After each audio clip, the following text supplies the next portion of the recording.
Bharatiya Janata party के करोड़ों करोड़ों हमारे कार्यकर्ता बंधु आज प्रधानमंत्री श्री नरेंद्र मोदी जी के नेतृत्व में देश के चहुमुखी विकास के लिए काम कर रही केंद्र सरकार के दूसरे कार्यकाल का सफल 1 वर्ष पूरा हो रहा है। इस अवसर पर मैं लोकप्रिय प्रधानमंत्री श्री नरेंद्र मोदी जी को भारतीय जनता पार्टी के राष्ट्रीय अध्यक्ष के नाते करोड़ों करोड़ों भाजपा कार्यकर्ताओं की तरफ से बहुत बहुत बधाई देता हूं। मित्रों, मोदी सरकार का प्रथम कार्यकाल यदि बहुप्रतीक्षित सुधारों व न्यू इंडिया के आधारभूत ढांचे को स्थापित करने वाला और समर्पित था, तो वहीं मोदी सरकार का द्वितीय कार्यकाल यह प्रथम वर्ष के कड़े व बड़े फैसलों तथा चुनौतियों को अवसर में बदलने के लिए जाना जाएगा।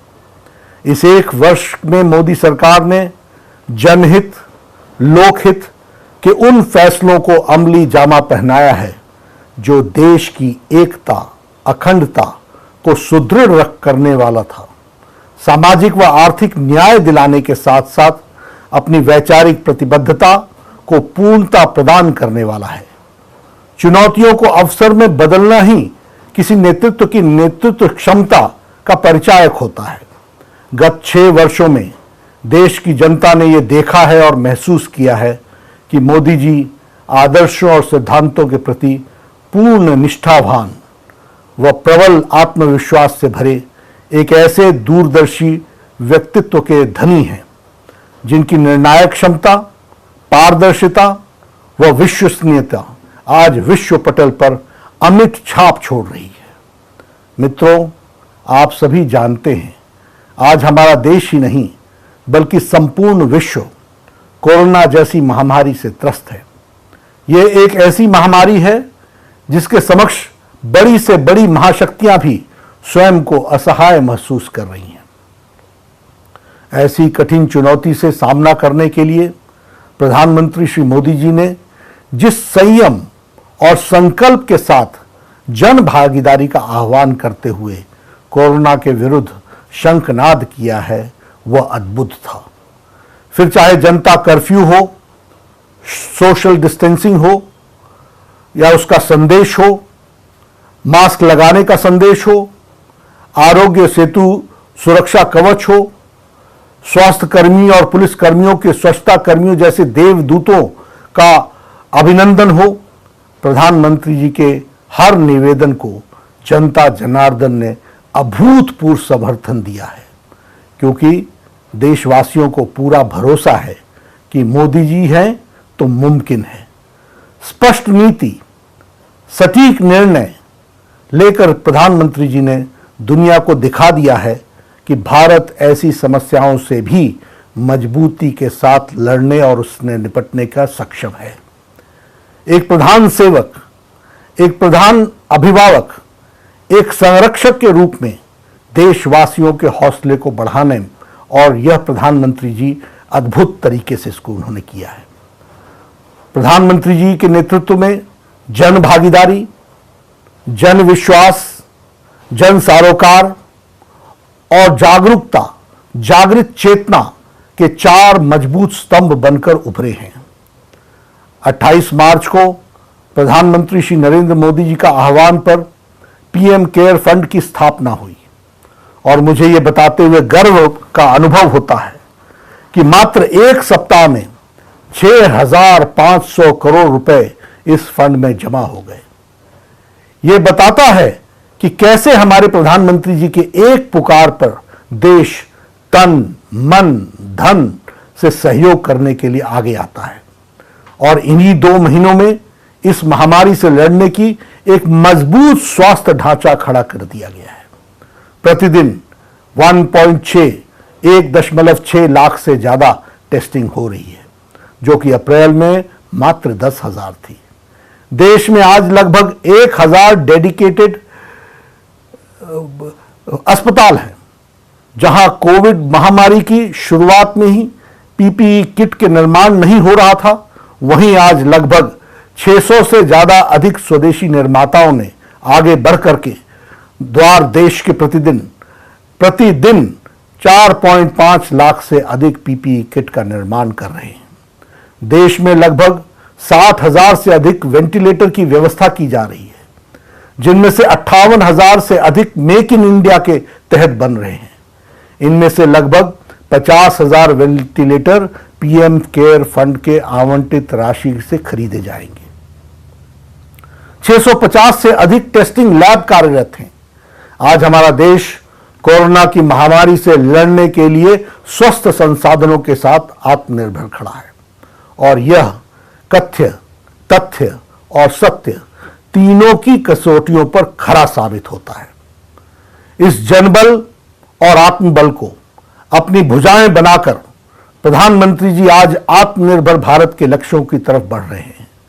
हमारे भारत को की मजबूत भुजाएं हमारे श्रमिक बंधु हैं, जिन्होंने अपने खून पसीने से इस विशाल राष्ट्र के निर्माण में अपना अमूल्य सहयोग दिया है।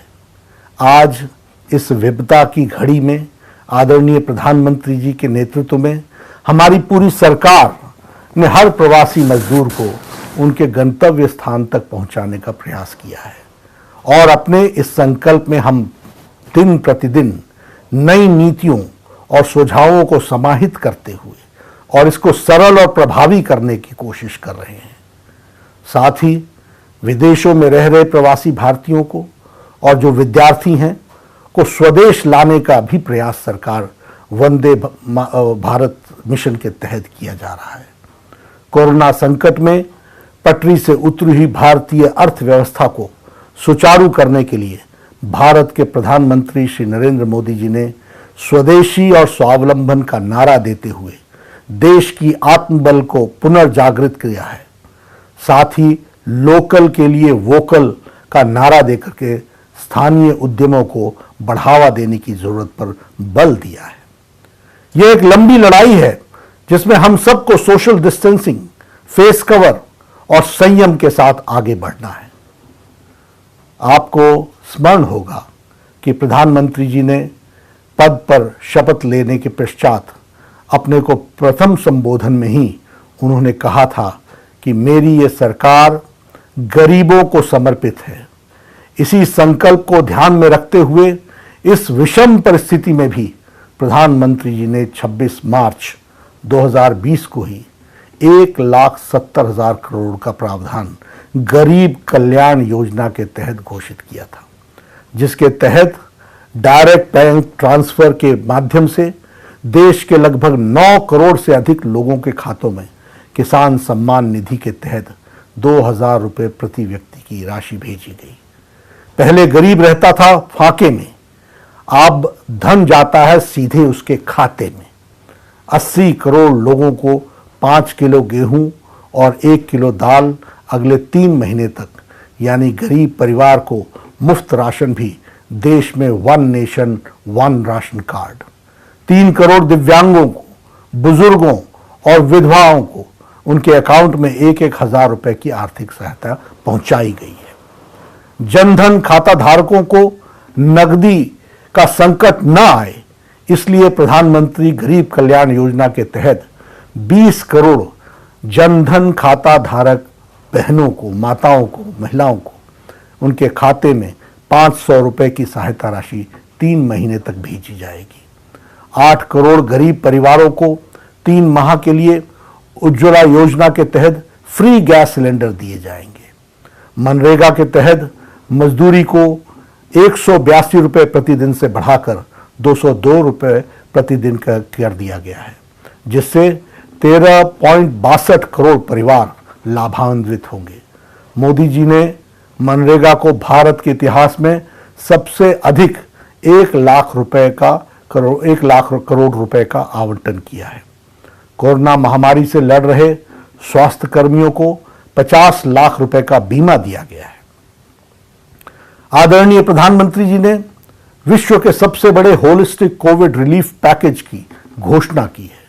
आदरणीय प्रधानमंत्री जी ने देश के सभी वर्गों को इस कठिन समय में सहायता पहुंचाने के लिए 20 लाख करोड़ के आत्मनिर्भर पैकेज दिए हैं, और इस पैकेज के अंतर्गत एमएसएमई के 3 लाख करोड़ रुपए का कोलेटरल फ्री लोन देने का भी व्यवस्था की है।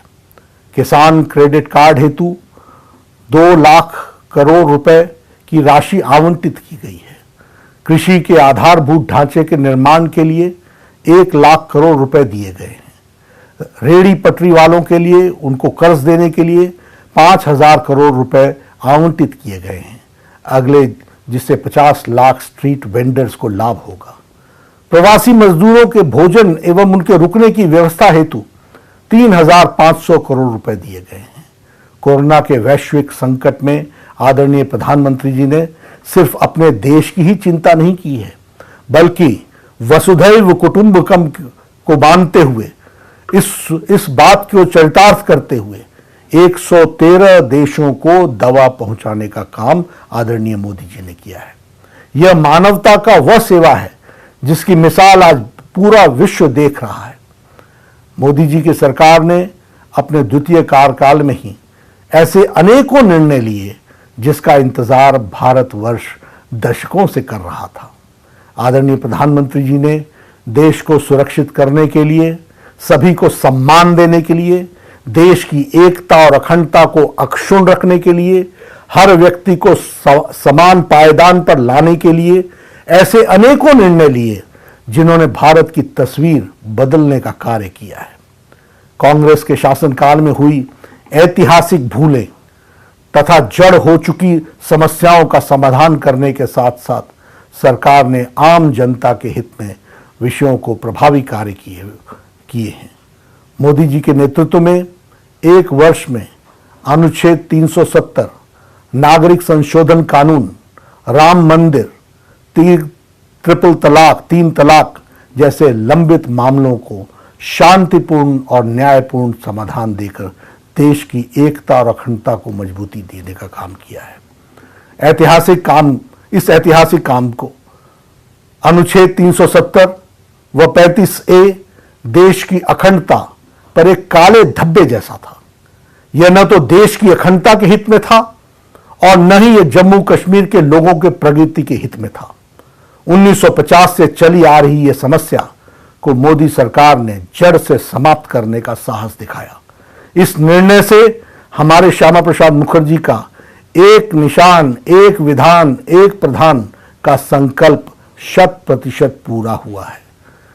इस धारा 370 को एब्रोगेट करने के लिए, 35A को समाप्त करने के लिए प्रधानमंत्री जी की इच्छा शक्ति और अमित शाह जी का विचार, जिन्होंने उसमें उसको नीति दी और जिन्होंने उसको सफल किया, वह भी हमको देखने को मिलता है। और आप जब जम्मू कश्मीर, लद्दाख क्षेत्र की क्षमता को देश की मुख्य धारा में शामिल हो गई है, इस निर्णय से प्रधानमंत्री ने वह के वंचित, शोषित, पिछड़े समाज को उनके संवैधानिक अधिकार देने का रास्ता साफ किया है, जिससे उन्हें दशकों तक वंचित रखा गया था। नागरिक संशोधन कानून जनता से किए गए वायदे को जनता का आदेश पत्र मानकर मोदी सरकार ने नागरिकता संशोधन कानून भी संसद में पास कराया है। इसके तहत पाकिस्तान, अफगानिस्तान और बांग्लादेश से प्रताड़ना के शिकार भारत में रह रहे हिंदू, बौद्ध, सिख, ईसाई और पारसी शरणार्थियों को हिंदुस्तान की नागरिकता देने का प्रावधान किया गया है। 3 तलाक कानून मोदी सरकार ने अपने दूसरे कार्यकाल में सबसे पहले हमारी मुस्लिम बहनों को, मुस्लिम माताओं को 3 तलाक से मुक्ति दिलाने का कदम उठाया है और बरसों से चली आ रही 3 तलाक की कुप्रथा को खत्म किया है। राम मंदिर मामले को समाधान भारतीय जनता पार्टी शुरुआत से ही संविधान की व्यवस्था के तहत रामलला के भव्य मंदिर के लिए प्रयासरत थी, जबकि कांग्रेस बार बार इसमें अड़ंगा लगा रही थी। वर्षों बाद देश की सर्वोच्च अदालत की 5 जजों ने सबने एक साथ मिलकर उस बेंच ने सर्वसम्मति से विवादित जमीन को पर रामलला के पक्ष में निर्णय दिया है और 135 करोड़ भारतीयों का सपना साकार हुआ है। प्रधानमंत्री जी के नेतृत्व में सरकार ने भव्य मंदिर के निर्माण के लिए श्री राम जन्मभूमि तीर्थ क्षेत्र का गठन किया है और इसके लिए तीर्थ क्षेत्र की पूरी भूमि आवंटित की है। जल्द ही राम मंदिर का सपना साकार होगा, भव्य मंदिर वहां बनेगा। उसी प्रकार आतंकवाद पर लगाम लगाने के लिए UAPA एक्ट घोषणा पत्र में किए गए वायदे के अनुरूप मोदी सरकार ने आतंकवादियों पर कड़े प्रहार के लिए विरुद्ध क्रियाकलापों के निवारण संशोधन के विधेयक UAPA को मंजूरी दी और इसे संसद में पारित किया। अपनी दूरदर्शी नीतियों से टीम इंडिया की भावना सुदृढ़ करते हुए मोदी जी ने सरकार में भारत के लोकतंत्र को एक नई दिशा दी है। जनहित की भावना, देशहित की लालसा, सबका साथ, सबका विकास का संकल्प देश के अंतिम छोर पर खड़े गरीब के जीवन स्तर को बेहतर बनाने की इच्छा शक्ति मोदी जी की कार्यशैली में साफ नजर आती है। देश के लिए यह गौरव का क्षण है जब 2014 में जन जन के नेता बनकर भारत के प्रगति पथ पर आगे बढ़ने वाले प्रधानमंत्री श्री नरेंद्र मोदी जी आज देश का नेतृत्व कर रहे हैं। मैं पुनः भारतीय जनता पार्टी की ओर से आदरणीय प्रधानमंत्री श्री नरेंद्र मोदी जी को और उनकी सरकार को, सभी सदस्यों को इस अभूतपूर्व सफल और निर्णायक एक साल के लिए हार्दिक अभिनंदन करता हूं। आदरणीय मोदी जी के नेतृत्व को कोटि कोटि वंदन करता हूं। और यही मेरे दोस्तों, मेरे सभी कार्यकर्ता बंधु, हम उनके बताए रास्ते पर और ताकत के साथ चले, यही मेरा निवेदन है। जय हिंद।